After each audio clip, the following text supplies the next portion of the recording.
Hey YouTube, it's your girl Dr. J, and I'm glad to be a part of the Gifted Homeschoolers Forum blog hop for this month.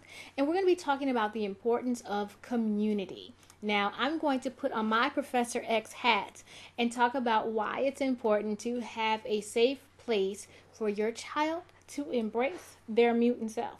Now, for those of you that don't know me or are new to my channel, I am a big fan of the comic books. I am a really big fan of X-Men, and I think that X-Men make an amazing parallel to what we find in the gifted community. So that's why I label myself Professor X, because I love to spot, identify, and just encourage all the gifted children and just people in general that I see and get an opportunity to come across on a regular basis. So with my Professor X hat on, let's talk about why it's important to identify. The first thing is people know when they're gifted. So just like if you were a mutant and you started to, go into your mutant abilities, you would know that you're not like other people. Like most people can't walk through walls and you can, so you know you're different. Just like when you have a gifted child, and they're learning things in 2 repetitions and it's taking everybody else 5 to 10 or up to 40 repetitions to learn. You know you're different. You know you're different if for a bedtime story your child is asking for a math book and other people want Goodnight Moon. You know that you're different when you're out with your 7-year-old, and even though this child can talk about theoretical physics, they're having a meltdown because they're out of rice on the buffet. Okay, so yeah. You pretty much go ahead and slap the label on it because everybody knows you're a mutant. Everybody knows. So you might as well embrace it and have an opportunity for your kids to know that even though they're unique, they're not alone. And even though there may not be a large percentage of the population that would fit into that gifted label, there are other people. And it goes along with Maslow's hierarchy of needs, where Maslow, stated that, once we know we're not going to die, okay, once you have your basic survival safety needs met, and then you have your basic kind of food and shelter needs met, the next thing you want is, the next need that has to be met is the need of belonging. Feeling like you are wanted and needed and people care whether or not you exist and people love you for who you are.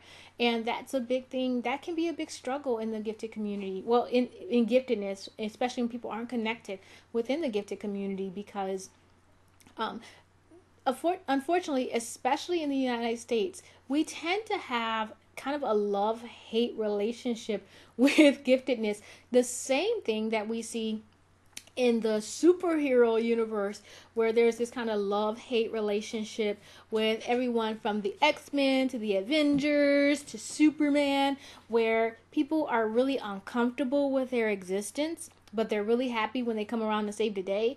But if you loiter around too long after you save the day, people kind of start to resent you. And we see that with giftedness as well, where people, school systems tend to like to have their test scores, in the mix in there. And they like to say, hey, we have a kid that won a spelling bee, or who won this, or who just got a book published, or who did this piece of artwork. And they're all excited about that.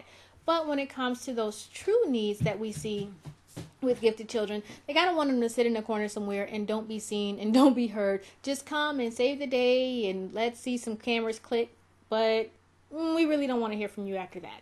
And that can be very taxing and it can get very tiring. And then we have those people that want to say that there's no such thing as mutants. Okay, well, there may not be a such thing as mutants, but I'll leave that up for debate. There is a such thing as gifted. And we know it exists, and whether or not you want to acknowledge the fact that it exists really doesn't matter. You don't have to believe it to be true for it to be true. And that is a fact with giftedness. Whether or not you believe it is a thing doesn't matter. It's been proven. It exists. They're here to stay. So we need to make sure that all gifted people have a place where they can feel loved, appreciated, and accepted.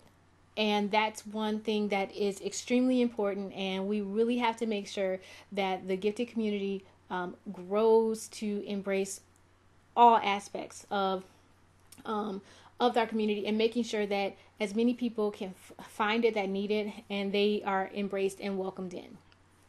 Now, what does it mean? What does it mean to be in a gifted community? What it means for me, and I'm not an authority on this in any way, shape, or form. Like, I'm not a spokesperson for gifted people. I'm a spokesperson as a gifted person. I'm a spokesperson just for my children's sake, and that's about as far as my range goes of influence. Beyond my household, really, I have no voice, but I'll give you the one I have.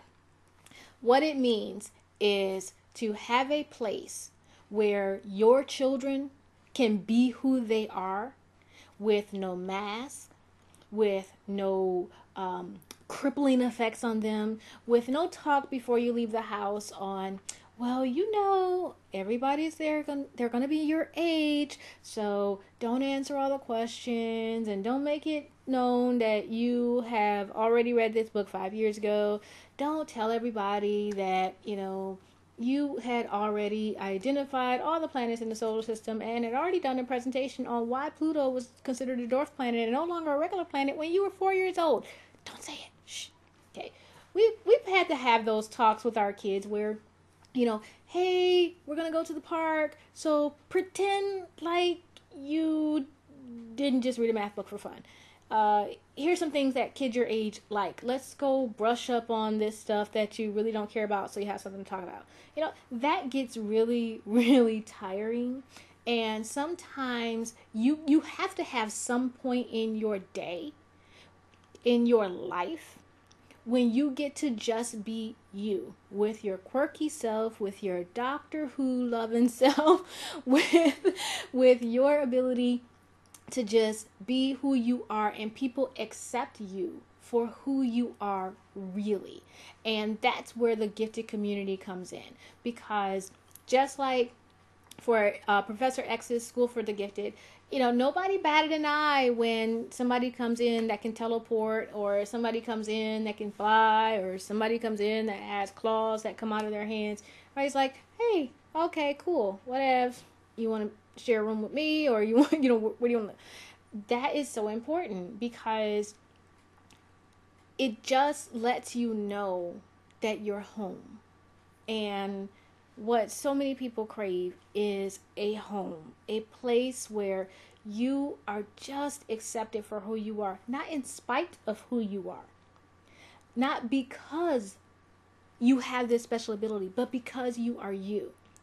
And we crave family. We crave people who are like us. They don't have to be exactly like us in abilities and skills, but they're like us in understanding what it's like to walk this road, what it's like to be different, what it's like to have a world that kind of hates you but kind of needs you, what it's like to have this expression where people characterize you as, people on a television show, and go, okay, are you Sheldon or are you Leonard?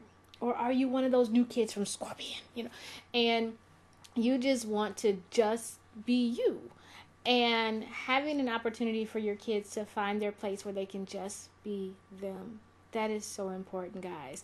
I cannot stress enough how liberated it is for my kids when they go participate in mental activities, or when they're taking online classes that are designed specifically for gifted children, or when they're going to get ready for camps and all these other sort of things that are designed for gifted children, and their faces light up because they get to just be who they are. They don't have to wear a mask. They don't have to pretend. They just get to exist.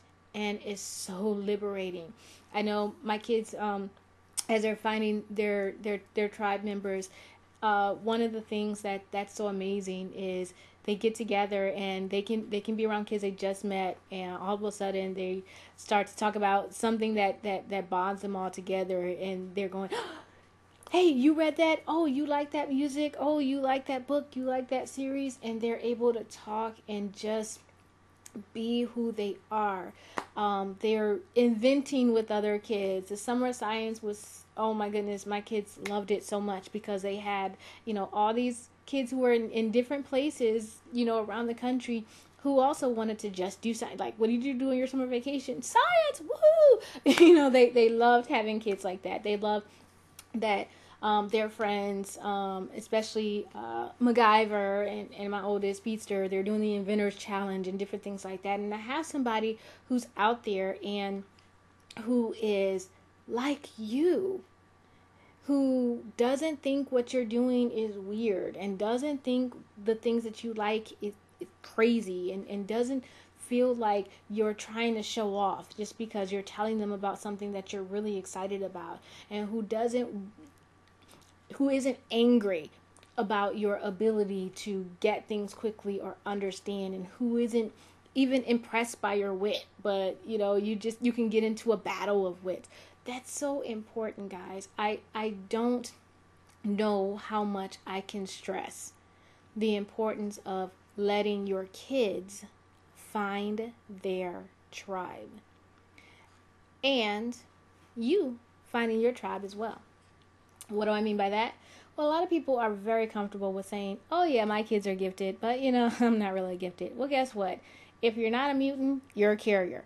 So you had them, they came from you. So yeah, you're pretty much, you need to find your tribe too. Just for various advice, parenting advice and different things like that. I know for me, it was so important, especially when my kids were really young, where I was going through this stuff and everybody, you're trying to have conversations with other new parents and they have no idea what you're talking about. And you're going, okay, is something wrong? But when I was able to find other parents of gifted children and we could talk about, various things, and it was liberating to have somebody else whose kid's first word wasn't mom or dad. Like my eldest, his first word was owl, because we were reading a book and he pointed to a picture in the word and said owl. And my twins, no, first word mom, nah, dad, my daughter, her first words that we could clearly understand were actually a sentence, and it was, what's daddy doing up there? So, yeah. It was important to find other people who could relate and who I could talk to and just be real with our experiences and be real with not just the ups, but also the challenges. Other people who understood what it was like to have children with asynchronous development. Other people who understood what it was like to have children who didn't fit the standards, and to be able to sit and weep with me as I wept for my daughter who was having a really hard time finding other kids that liked the same things that she liked, because what she really liked to read for fun was math books and other people not so much. And so having an opportunity to have that family bonding, that tribal bonding take place, not just for your kids but for you, find that community. Now, there are a lot of ways to find gifted community. I'm a big advocate, not just because I'm doing the part of the blog hop with the Gifted Homeschoolers Forum, but just because it's a great place to go and find information for homeschooling your gifted kids, but also a place where you can learn about the various communities that are out there. Hoagie's is a great website for finding out about giftedness and gifted issues and things that are available. Mensa is a great organization to be a part of. My oldest is a part of Davidson's Young Scholars. So you find whatever is available. Saturday schools tend to be great places for gifted community to develop. Stanford has their education, gifted and talented online program. Johns Hopkins has a gifted and talented program. Duke has TIP. Find whatever organizations that you can so that you and your kids can find their tribe. I'm telling you, it's so important. It's so liberating. It's so comforting. And remember, guys, mutant and proud.